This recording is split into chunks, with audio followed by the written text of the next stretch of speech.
नमस्कार दोस्तों, stock market studies में फिर से एक बार आपको बहुत-बहुत स्वागत है। तो आज मैं फिर से आपके सामने कुछ इम्पोर्टेंट्स कंपनी के अपडेट्स लेके आया हूँ। तो इस वीडियो मेरे हिसाब से आपको बहुत हेल्प करेगा, बहुत सारे कंपनीज के बारे में जानकारी पाने के लिए और किस तरीके से कंपनीज को स्विंग ट्रेडिंग्स करके पैसा कमाए जा सकते हैं और किस तरीके से स्विंग ट्रेडिंग किया जाता है, उसके लिए कौन-सा फंडामेंटल, फाइनेंशियल और टेक्निकली चार्ट पैटर्न को यूज़ करते हैं। तो वो मैं आपका आज सिखाऊँगा क्योंकि मेरे इतने सालों का जो एक्सपीरियंस है, मैं जिस तरीके से पैटर्न्स को यूज़ करके काम कर रहा हूँ, वो मैं आपके साथ शेयर करूँगा। तो इस वीडियो को लास्ट तक देखिए और अभी तक अपने चैनल को सब्सक्राइब नहीं किया तो ज़रूर कर लीजिएगा कंटिन्यूअसली इन्फॉर्मेशन और अपडेट्स पाने के लिए। तो फर्स्ट जो कंपनी है जिसके बारे में डिस्कशन करूँ उसका नाम है टाटा स्टील। देखिए टाटा ग्रुप की सबसे पुराना अगर किसी कंपनीज के बारे में बात करूँ वो है टाटा स्टील। 19 सेंचुरीज में कंपनी स्टार्ट होता है। 19 सेंचुरीज में कंपनी 19 सेंचुरी मतलब 1907 1907 इस सालों में कंपनी स्टार्ट हुआ था और जमशेदजी टाटा ने इस कंपनी को स्टार्ट किए थे और एशिया का फर्स्ट स्टील मैन्युफैक्चरिंग कंपनी है जो आज भी इस कंपनी टाटा ग्रुप के अलग लेवल का रिप्रेजेंट देते हैं, अलग लेवल का एक फीलिंग्स देते हैं कि हाँ टाटा ग्रुप एक ट्रस्टेड ग्रुप है। क्योंकि इस कंपनी का जो खासियत है मैं एक ही बात कहूंगा कि टाटा स्टील का जो चेन सिस्टम बिजनेस है वो बहुत स्ट्रांग है, बहुत स्ट्रांग। क्योंकि इसका जो मेजर बिजनेस है वो chain system business. Chain system business मतलब इस कंपनी का जो प्रोडक्ट है वो इंडिया में से नहीं ग्लोबली मार्केट में खुद का प्रेजेंस देखने को मिलेगा। और आप सभी जानते हैं जो बुर्ज खलीफा है दुबई में, वो भी टाटा स्टील के मतलब स्टील के माध्यम से ही बनाया गया है। तो इस तरीके से बहुत सारे कंट्रीज में टाटा स्टील का प्रोडक्ट एक्सपोर्ट भी किया जाता है। अगर इस कंपनी के एक बार मैं वेबसाइट आपको विजिट करा दूं तो शायद आपको वेबसाइट में उतना ज्यादा डेटा नहीं मिलेगा, फिर भी मैं एक चीज आपको जरूर दिखाना चाहूंगा। देखिए टाटा स्टील कहाँ कहाँ पे है, इंडिया में है, यूरोप में है, साउथ ईस्ट एशिया में है, जहाँ पे सबसे ज्यादा इसका डिमांड देखने को मिलता है।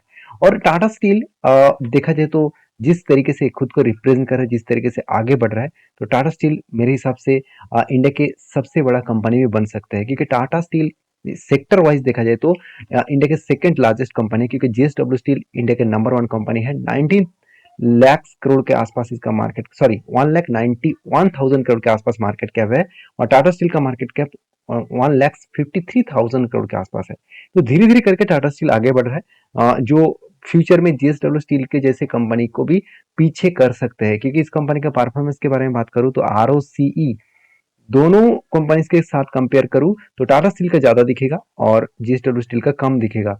और कर्जे के बारे में बात करूं तो टाटा स्टील का कम दिखेगा और जेएसडब्ल्यू स्टील का ज्यादा दिखेगा। तो देखिए इसके मतलब ये नहीं हुआ कि टाटा स्टील आगे चल के जेएसडब्ल्यू स्टील को ब्रेक मतलब पीछे कर देंगे, ऐसे बिल्कुल मत सोचना। क्योंकि जेएसडब्ल्यू कोई छोटा मोटा कंपनी है और जेएसडब्ल्यू का मैनेजमेंट कितना स्ट्रांग है मैं उसके ऊपर डिटेल्स वीडियो आपके साथ शेयर किया हूँ। और मुझे कुछ दोस्तों ने और भी कमेंट्स किए हैं कि सर जेएसडब्ल्यू स्टील के ऊपर और एक वीडियो जरूर बना के दीजिएगा क्योंकि टेक्निकली लेवल्स कहाँ पे बन रहा है। तो मैं उसके ऊपर वीडियो बनाने वाला हूँ, तो इसके लिए इंतजार करिएगा। तो टाटा स्टील के ऊपर मुझे जो पॉइंट सबसे बेस्ट लगा इस कंपनी का बैलेंस शीट। देखिए बैलेंस शीट में आपको एक चीज देखने को मिलेगा कि टाटा स्टील ने कंटिन्यूअसली रिजर्व को बढ़ाते चले गए। क्योंकि 39,000 करोड़ 2014 में इसका रिजर्व था, आज वो बढ़ के हो चुके हैं 1 लाख करोड़ के आसपास।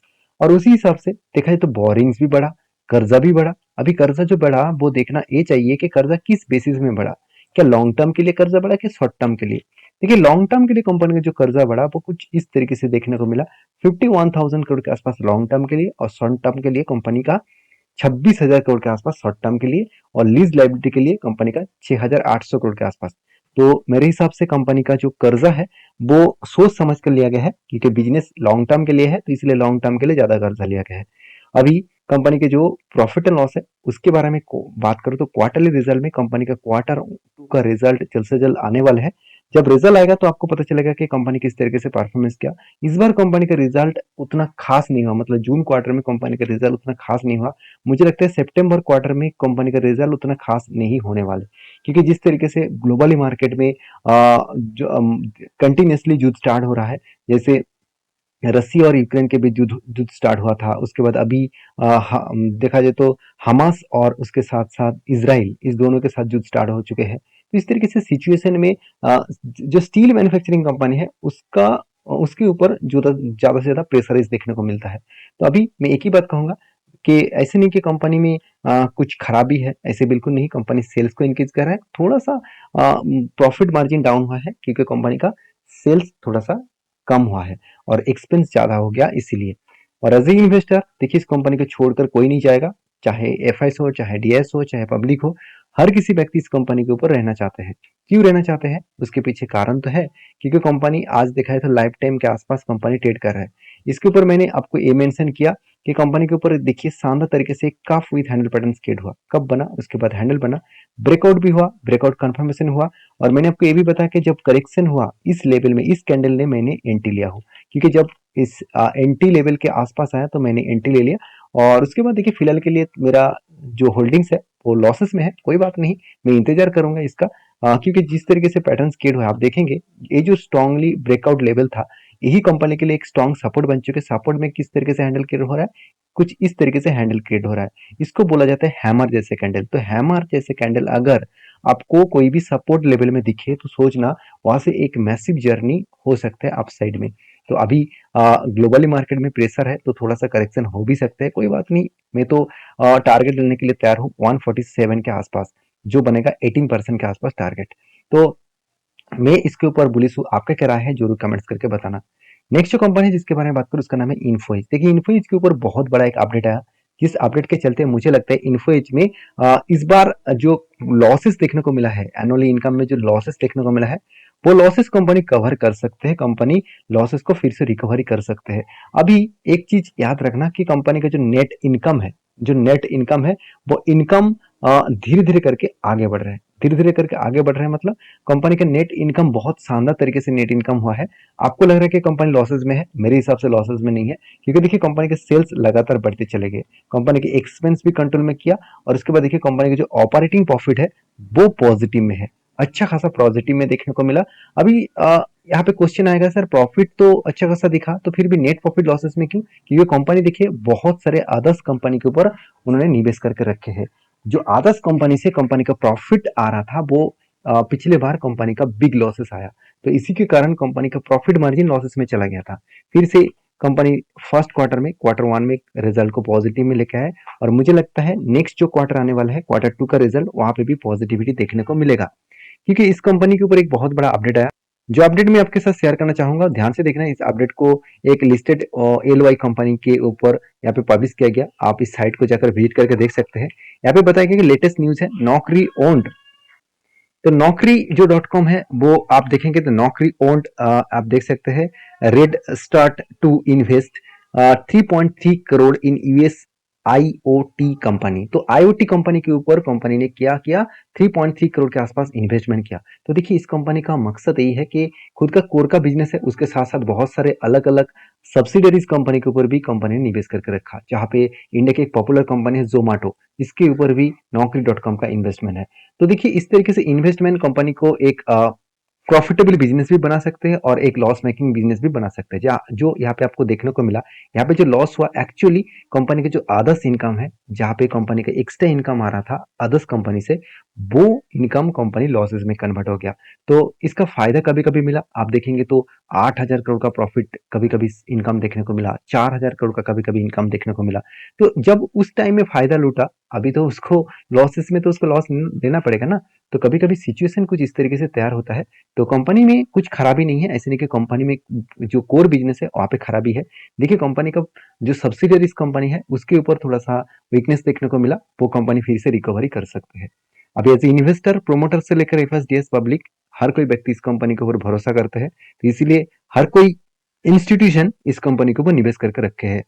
तो मैं भी इस कंपनी के ऊपर बहुत ज्यादा बुलिश हूँ, क्योंकि इस कंपनी का चार्ट पैटर्न अगर आपको मैं दिखा दूं तो आप देखेंगे ध्यान से देखना, तो एक शानदार तरीके से पैटर्न क्रिएट हुआ। वो पैटर्न क्या है, एक शोल्डर बना, उसके बाद फिर से एक मतलब एक हेड बना, उसके बाद एक शोल्डर बना।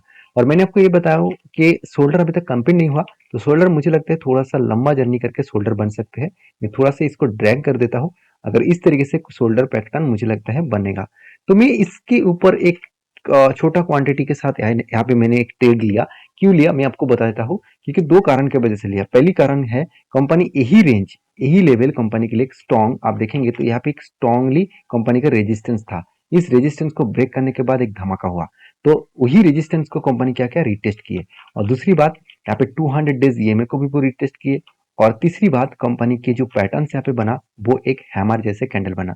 और जब हैमर जैसे कैंडल सपोर्ट के आसपास बनते हैं तो वो हायर चांसेस है, अगर उसको कोई ग्रीन कैंडल के साथ ब्रेकआउट करे तो हायर चांसेस है वो नेक्स्ट जो रेजिस्टेंस है वहां तक वो जा सकते हैं। अभी देखिए जाएगा क्या नहीं जाएगा वो तो कंपनी के हाथ में ही है, बायर और सेलर के ऊपर डिपेंड करेगा। तो मैं टेक्निकली चार्ट पैटर्न को यूज करके काम करता हूँ जो मैं आपके साथ शेयर कर रहा हूँ। तो प्लीज इस तरीके से ट्रेड लेने से पहले आप सोच समझ कर लेना, क्योंकि मेरा खुद का ट्रेड है। मैं खुद का डिसीजन अलग लेवल के लेता हूँ, तो आपका डिसीजन अलग लेवल का होना चाहिए। आपसे स्टडी करिए, आपको अगर लगे कि हाँ इस तरीके से सिचुएशन, इस तरीके से टेक्निकली चार्ट पैटर्न्स में प्रॉफिट बनता है तो आप काम जरूर कर सकते हैं। आपके ओपिनियन के हिसाब से जरूर करिए। लास्ट जो कंपनी है जिसके बारे में डिस्कशन करूँ उसका नाम है वीवीएल। देखिए वीवीएल मेरे हिसाब से इंडिया के सबसे बड़ा कंपनी है बेवरेजेज इंडस्ट्रीज में। और मेरे हिसाब से नहीं है, कंपनी खुद ही एक सबसे बड़ा कंपनी है और इसको टक्कर देना इतना आसान नहीं होगा। अगर किसी भी एफएमसीजी का कोई भी फूड प्रोसेसिंग कंपनीज को अगर टक्कर देना है तो उसको बहुत ज्यादा मेहनत करना पड़ेगा, क्योंकि इस कंपनी का मार्केट कैप 1,20,000 करोड़ तक बन चुका है। देखिए मैं पहले बोल चुका हूँ, जब से इस कंपनी का 50,000 करोड़ के नीचे इसका मार्केट कैप था तब से लेकर मैं इस कंपनी के ऊपर काम कर रहा हूँ, तब से लेकर मेरा इन्वेस्टमेंट है। और जब जब ट्रेड बना तब तब मैंने इस कंपनी के ऊपर ट्रेड भी लिया। दो तरीके से मैं काम करता हूँ, एज ए इन्वेस्टर के हिसाब से और ट्रेडिंग के हिसाब से। तो ट्रेडिंग भी ले काम काम के हिसाब से मुझे प्रॉफिट मिला और इन्वेस्टमेंट तो मेरा कंटिन्यू है और मैं कंटिन्यू करूंगा। तो इस कंपनी के बारे में बात करूं तो उससे पहले एक अपडेट्स आया जो मैं आपको आपके साथ शेयर करने वाला हूं। आप देखेंगे तो फोर्ब्स ने एक आर्टिकल पब्लिश किया कि India's billionaire beverages king is adding more fees to his PepsiCo bottling empires. मतलब और भी कुछ फ्रिज मतलब जो कोल्ड ड्रिंक्स वगैरह होते हैं, तो उस तरीके से प्रोडक्ट्स को और भी कुछ अलग अलग कैटेगरीज के जो कोल्ड ड्रिंक्स है वो मार्केट में ले आने वाले हैं। तो इंडियंस बिलियनियर बेवरेजेस किंग, तो ऑब्वियसली बिलियनियर बेवरेजेस किंग ही है, क्योंकि पेप्सी एक ऐसा ब्रांड है हर कोई जानते हैं। और इसका सबसे सबसे इंपॉर्टेंट पॉइंट क्या है, आप जानते हैं इस कंपनी का प्रोडक्ट। आप सभी जानते हैं इसका प्रोडक्ट के बारे में। इसका प्रोडक्ट देखेंगे तो आप कहेंगे सर क्या इस तरीके से प्रोडक्ट इसका था। जो फर्स्ट टाइम इस वीडियो को देख रहे हैं उसको यही लगेगा कि इस प्रोडक्ट तो मैंने पिए थे, तो मुझे तो पता नहीं था कि बीवीएल का ही प्रोडक्ट है। आप देखिए पेप्सी, ब्लैक पेप्सी, उसके साथ साथ Mountain Dew, Sting, Slice, Tropicana, Mirinda, seven up, उसके साथ साथ आप देखेंगे तो क्रीम बेल, लिप्टन, उसके साथ आप देखेंगे तो एक्वाफिना जो वाटर का बॉटल है वो भी इसका ब्रांड है। और सबसे बड़ी बात है कंपनी का फूड्स मतलब लेज है, डोरेनोट्स है, सॉरी डोरिटोस है, चीटोस है कि कुरकुरे है।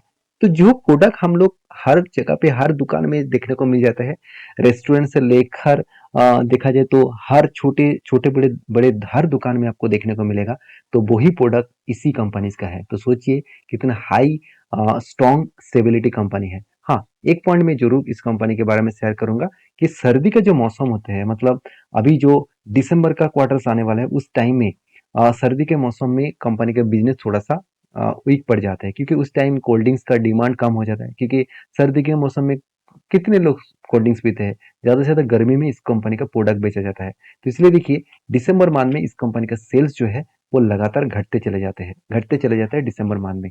पिछले बार के तुलना से सेल्स डाउन हो जाता है। तो इसमें आपको चिंता करने का जरूरत नहीं कि सेल्स डाउन हो गया कंपनी बेकार हो जाएगा, ऐसे बिल्कुल नहीं। कंपनी सीजनेबल बिजनेस करते हैं, सीजन में डबल प्रॉफिट कमा लेते हैं और ऑफ सीजन में भी प्रॉफिट कमाता है, उतना ज्यादा नहीं है फिर भी ठीक है। एवरेज के हिसाब से कंपनी का परफॉर्मेंस अच्छा देखने को मिल जाते हैं। अभी इस कंपनी के चार्ट पैटर्न्स के बारे में बात करूं तो मैंने आपको एक ट्रेड मेंशन किया था कि यहाँ पे एक स्ट्रांगली एक प्लेस में आपको वॉल्यूम करते दिखने को मिले। एक लेवल्स में वो ट्रेड कर रहा था, उसके बाद ब्रेकआउट हुआ और उसके बाद रिट्रेसमेंट किया। तो जब रिट्रेसमेंट किए तो मैंने आपके साथ एक ट्रेड मेंशन किया कि यहाँ पे एक स्ट्रांगली देखिए हैमर जैसे कैंडल बना। एक्चुअली कैंडल दोजी जैसे कैंडल था और दोजी कैंडल के बाद एक ब्रेकआउट कैंडल मुझे मिला और उसके ऊपर मैंने एंट्री लिया और मैं इस ट्रेड को अभी कंटिन्यू कर रहा है, मतलब कंटिन्यू कर रहा हूँ। तो इस ट्रेड के लिए मैं कंटिन्यू जरूर करूंगा, क्योंकि जिस तरीके से यहाँ पे पैटर्न क्रिएट हुआ और जिस तरीके से यहाँ पे मैं अगर आपको मैं ट्रेंड लाइन ड्रॉ करके दूं तो आप ध्यान से देखेंगे तो इसी ट्रेंड लाइन के ऊपर कंपनी ट्रेड कर रहा है। जो ट्रेंड लाइन इस कंपनी के ऊपर एक अलग लेवल का लॉन्ग जर्नी दे सकते हैं। अगर इस ट्रेंड लाइन को टच करे तो फिर से वो वापस जाएगा, क्योंकि बार बार वही ट्रेंड लाइन को टच किए और ऊपर गया। तो मुझे लगता है यहाँ पे टच करने के बाद फिर से वो ऊपर जाएगा। तो मैं इस कंपनी के ऊपर कंटिन्यू जर्नी करने वाला हूँ। जब तक मुझे 20% के ऊपर रिटर्न ना मिले तब तक मैं इस कंपनी के ऊपर अक्टूबर होल्ड करूँगा। और जब मैंने एंट्री लिया था मैंने आपको मेंशन भी किए थे और आपको टेलीग्राम में भी अपडेट दिया था। तो जाकर टेलीग्राम को चेकआउट करके देख सकते हैं। तो नेक्स्ट जो कंपनी है जिसके बारे में बात करूँ उसका नाम है श्री वेंकटेश रिफाइनरी लिमिटेड। देखिए इस कंपनी के बारे में एक ही बात कहूंगा। कंपनी एक रिफाइनरी कंपनी है, एक एडिबल ऑयल बेचने वाला कंपनी है। तो इस कंपनी के ऊपर लास्ट कुछ 2 से 3 मंथ्स में अच्छा खासा धमाका परफॉर्मेंस दिखा। तो जिसलिए बोर्ड ने एक बहुत बड़ा अनाउंसमेंट किया। वो अनाउंसमेंट एक्चुअली कंपनी का बोनस है। कंपनी 27 तारीख को, अक्टूबर में 27 तारीख को एक के बदले एक शेयर बोनस के हिसाब से देने वाले हैं। अभी एक चीज याद रखना कि मुझे बहुत सारे दोस्तों ने ये भी कमेंट्स किया कि सर आप व्यू पाने के लिए बोनस स्प्लिट के बारे में बातचीत कर रहे हैं। देखिए ऐसे में व्यू पाने के लिए नहीं, बहुत सारे दोस्तों ने मुझे कमेंट्स किया। अगर आप चाहते तो मैं वो कमेंट्स आपके साथ शेयर भी कर सकता हूँ। तो आप मुझे कमेंट्स करके बताइए, वो कमेंट्स आप देखना चाहते तो मैं जरूर शेयर करूंगा। कि बहुत सारे दोस्तों ने कमेंट्स किए कि सर किसी भी कंपनी के ऊपर अगर कोई भी मतलब बोनस, डिविडेंड और स्प्लिट, बाईबैक जैसा कोई न्यूज आए तो जरूर एक बार वीडियो के साथ आप ऐड करता जाना। तो इसलिए मैं आपके साथ जरूर ऐड करता हूँ। तो अगर आपको लग रहा है कि मैं बोनस स्प्लिट आपको दिखाकर कुछ व्यूज पाने के लिए इस तरीके से बातचीत कर रहा हूँ तो मेरे हिसाब से आप थोड़ा सा गलत सोच रहे हैं। और अगर इस तरीके से अगर आपको लग रहा है तो उसके लिए मैं माफी चाहता हूँ। मगर मैं, मेरा काम है आपके कहने के बेसिस में ही मैं वीडियो बनाता हूँ, आपके डिमांड के बेसिस में वीडियो बनाता हूँ। तो जितने सारे दोस्त मुझे कमेंट करते हैं उसके लिए बहुत धन्यवाद। आप भी कमेंट करिए किसी भी कंपनी के ऊपर जानकारी चाहिए तो वीडियो अगर अच्छा लगे तो प्लीज लाइक करना, दोस्तों के साथ शेयर भी करना। और ये वीडियो टोटली एजुकेशन पर्पस में है और मेरा खुद का ट्रेड है। तो प्लीज किसी भी कंपनी के ऊपर काम करने से पहले आपके रिस्क और आपका खुद का एनालिसिस होना चाहिए, उसके बाद काम करिए। मिलते नेक्स्ट वीडियो में, तब तक के लिए अच्छे से रहिए, अपने ख्याल रखिए, धन्यवाद।